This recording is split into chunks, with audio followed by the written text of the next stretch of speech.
মুর্শিদাবাদে ভোটের আগে বড় ধাক্কা বাম কংগ্রেস শিবিরে। বাম কংগ্রেস ছেড়ে তৃণমূলে যোগদান করলেন 500-রও বেশি কর্মী সমর্থক। দাবি করেছেন শাসক দল তৃণমূলের বিধায়ক সৌমিক হোসেন। লোকসভা ভোটের আগে রানীনগর বিধানসভার ধুলাউড়ি অঞ্চলে দুটি পৃথক জায়গায় 500 কর্মী সমর্থক তৃণমূলে যোগদান করেছেন। এই যোগদানের ফলে আবারও শক্তি হারালো বিরোধী শিবির। বিরোধী শিবির থেকে এই যোগদানের ফলে লোকসভা ভোটের আগে শক্তি বাড়ল তৃণমূলের। কি বলছেন তৃণমূল বিধায়ক সৌমিক হোসেন, শোনাই। আমাদের এখানে 10 জন মেম্বার ছিল এবং আজকে খুব আনন্দের সঙ্গে বলছি যে 30 জনের মধ্যে 10 জন ছিল, কিন্তু আজকের ডেটে আমাদের প্রায় 17 জন মেম্বার, 17 জন মেম্বার আমাদের দলে যোগদান করেছে। যারা ভুল বুঝেছিল, রাগারাগি করেছিল, তারা আজকে উন্নয়নের শরীর হতে আপনারা নিজেরাই দেখলেন। সবাই এসে কিন্তু তারা তৃণমূল কংগ্রেস করতে চাইছেন। মমতা বন্দ্যোপাধ্যায় আমাদের নেত্রীর যে উন্নয়ন এবং আমাদের নেতা অভিষেক বন্দ্যোপাধ্যায়ের যে সংগঠন, এর ওপরই ভিত্তি করে আজকে সবাই কিন্তু এগিয়ে আসছে তৃণমূল করতে।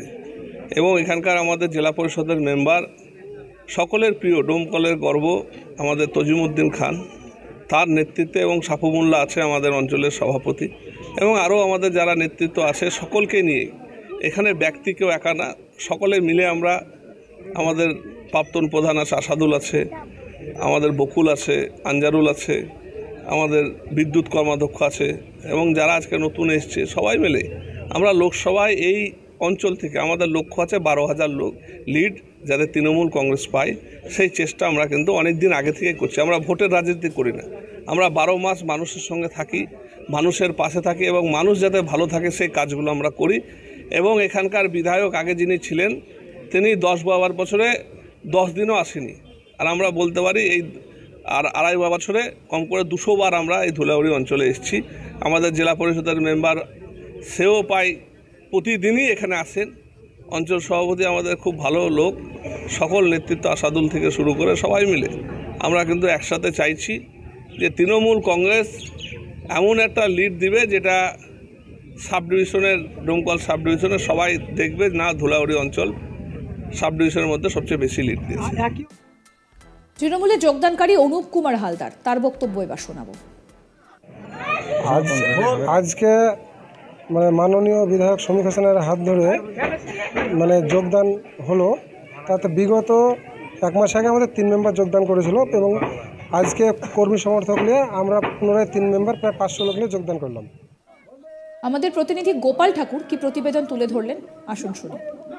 আসন্ন লোকসভা নির্বাচন, তার আগে মুর্শিদাবাদের বড়সড় ধাক্কা খেল বাম কংগ্রেসের জোট। বাম কংগ্রেসের বড়সড় অংশ যোগদান করল শাসক দলে।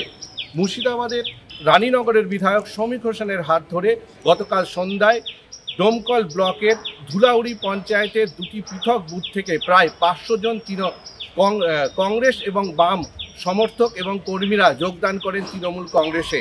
এই ঘটনাকে সামনে রেখে অনেকটাই ধাক্কা খেল বাম কংগ্রেসের জোট।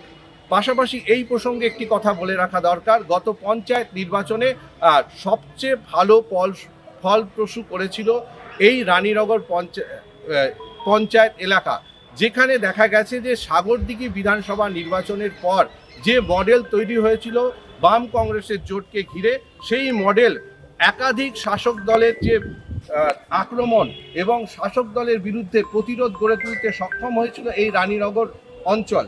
এই রানীনগর অঞ্চল থেকেই ব্যাপক ভালো ফল করেছিল গত পঞ্চায়েত নির্বাচনে, এবং পাশাপাশি অনেকটাই ব্যাকফুটে ফেলতে শুরু করেছিল শাসক দলের। এই শাসক দলের ব্যাকফুটে ফেলাকে কেন্দ্র করে যারা ঊর্ধ্বতম তৃণমূল কংগ্রেসের কর্মী এবং নেতা রয়েছিলেন, তাদের কপালে ভাঁজ ফেলেছিলেন। এখন আজ আবার নতুনভাবে লোকসভা ভোটের আগে বড়সড় ভাঙন বাম কংগ্রেসের জোটে। সেইখান থেকে লক্ষ্য করা যাচ্ছে যে আগামী লোকসভাতে অনেকটাই ব্যাকফুটে ফেলে দিবে এই অঞ্চলের বাম কংগ্রেসের জোটকে।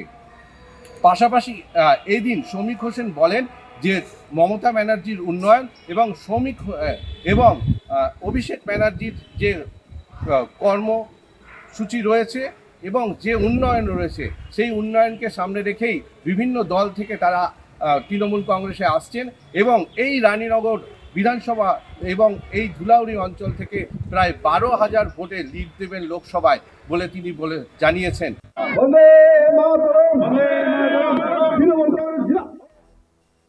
পেতে দেখতে থাকুন আজ তাক বাংলার ইউটিউব চ্যানেল, সাবস্ক্রাইব করে নিন।